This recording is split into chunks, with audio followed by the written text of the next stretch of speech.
તાજી મિત્રો, પુષ્પાની રસોઈમાં તમારું સ્વાગત છે। આજે આપણે પનીર મેથી મટર મલાઈ બનાવવાનું છે। તેના માટે એક પેનમાં આપણે 1 ચમચા જેટલું તેલ લઈ લીધું છે। તેલમાં આપણે થોડા પનીરના પીસને સાતરી લેવાના છે। તમે ટ્રાયેંગલમાં કટ કરેલા છે, તેને લાઇટ બ્રાઉન સાતરી લઈશું। મીડિયમ આંચ ઉપર તેને ઉલટ પુલટતા કરી લઈશું અને લાઇટ બ્રાઉન કરી લઈશું। જો થઈ ગયા છે લાઇટ બ્રાઉન, તેને આપણે બહાર લઈ લઈશું। હવે તે જ પેનમાં તેલ છે તેમાં જ આપણે મેથી એડ કરી દઈશું। ઝીણી સુધારેલી મેથી છે તે લઈ લેવાની છે અને 1 વાટકી જેટલા મેં લીલા વટાણા લીધા છે તે પણ એડ કરી દીધા છે। હવે તેને સાતરી લેવાના છે। પાણી એડ નથી કરવાનું કારણ કે મેથીમાં મોઇસ્ચર હોય છે એટલે વટાણા સરસ કૂક થઈ જશે। લગભગ 5 થી 7 મિનિટ જેવું લાગે છે। ફરીથી તેને આપણે ઢાંકીને મૂકી દઈશું એટલે જેથી મેથીમાંથી મોઇસ્ચર બહાર નીકળે અને વટાણા કૂક થઈ જાય અને મેથી પણ આપણી કૂક થઈ જાય। ઢાંકીને મૂકી દઈશું 5 મિનિટ માટે।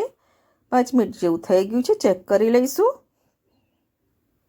અડધે ઉલટ પુલટ કરીને સાતરી લીધું છે, તે થઈ ગઈ છે, તેને બહાર લઈ લીધી છે। ફરીથી એક પેન લઈ લીધું છે, તેમાં આપણે 3 મોટા ચમચા જેટલું તેલ લઈ લેવાનું છે। તેલનું પ્રમાણ થોડું વધારે રાખીશું। હવે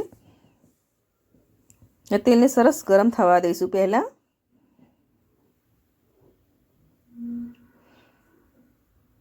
झटपट बनी जाए एवं आ शाक है, तमे एक बार जरूर ट्राय करजो। खावामां बहुत टेस्टी लागे छे। तमे मेथी मटर तो खाधुं हशे पण एक बार पनीर मेथी मटर मलाई बनावजो। तेल गरम थई गयुं छे, चेक कर लईशुं। हाँ, थई गयुं छे। हवे तेमां झीणी कट करेली आपणे डુંગળી लई लईशुं।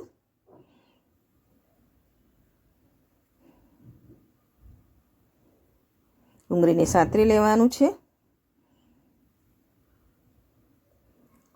हल्की लाइट पिंक थाय त्यां सुधी तेने सातरी लईशुं। લીલા મરચાં પણ સાથે જ લઈ લીધા છે। जो लाइट पिंक થઈ ગઈ છે, એકદમ ટ્રાન્સપરન્ટ દેખાવા મળી છે। હવે ટામેટા કટ કરી લીધા છે તે એડ કરી દઈશું। લગભગ 2 મીડિયમ સાઇઝના ટામેટા હતા અને 3 મીડિયમ સાઇઝની ડુંગળી નાની હતી તે લીધી હતી। મીઠું લઈ લઈશું સ્વાદ અનુસાર જેથી ટામેટા સરસ ગળી જાય। ચલાવતા રહીશું। મિક્સ કરી લીધું છે સરસ। હવે તેને આપણે ઢાંકીને મૂકી દઈશું જેથી ટામેટા સરસ સોફ્ટ થઈ જાય। ટામેટા સોફ્ટ થઈ ગયા છે, જો એકદમ તેલ પણ છૂટું પડી ગયું છે। હવે તેમાં મસાલા કરીશું।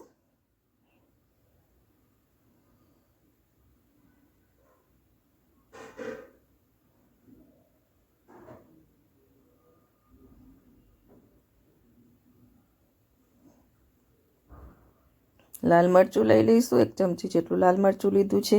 અડધી ચમચી જેટલી હળદર, અડધી ચમચી જેટલું ધાણા જીરું,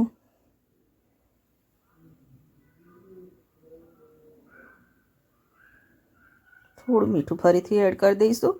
મેથીના ભાગનું મીઠું એડ કરવાનું છે, આપણે ગ્રેવીમાં તો એડ કર્યું હતું।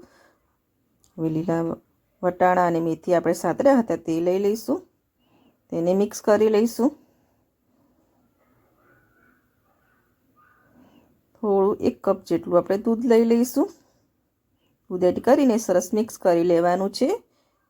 થોડું આપણે ગરમ પાણી એડ કરવાનું છે। 1 કપ જેટલું દૂધ લીધું છે અને 1 કપ જેટલું પાણી એડ કર્યું છે અને અડધી ચમચી જેટલી ખાંડ લીધી છે। હવે તેને ઢાંકીને 7 મિનિટ માટે ઢાંકીને મૂકી દઈશું એટલે તેલ પણ છૂટું પડી જાય અને આપણું બધું મિક્સ થઈ જાય। હવે પંજાબી ગરમ મસાલો આવે છે તે એડ કરી દેવાનો છે। 1 ચમચી જેટલો એડ કર્યો છે। મિક્સ કરી લઈશું। મસાલો એડ કરીને ફરીથી તેને ઢાંકીને મૂકી દઈશું। જો એકદમ તેલ છૂટું પડી ગયું છે। હવે જે પનીરના ક્યુબ સાતરીને રાખ્યા હતા તે એડ કરી દઈશું અને મલાઈ લઈ લઈશું। અડધો કપ જેટલી મલાઈ હતી તે એડ કરી દીધી છે। હવે મિક્સ કરી લઈશું। મલાઈ એડ કરીને મિક્સ કરીને ફરીથી તેને ઢાંકીને મૂકી દઈશું। ટોટલ 15 થી 20 મિનિટ જેવું લાગે છે શાકને બનતા। બનીને રેડી થઈ ગયું છે ને મેં સર્વ કરી લીધું છે। સર્વિંગ પ્લેટ પર લઈ લીધું છે। પનીર મેથી મટર મલાઈ એકદમ ટેસ્ટી એવું શાક બની ગયું છે।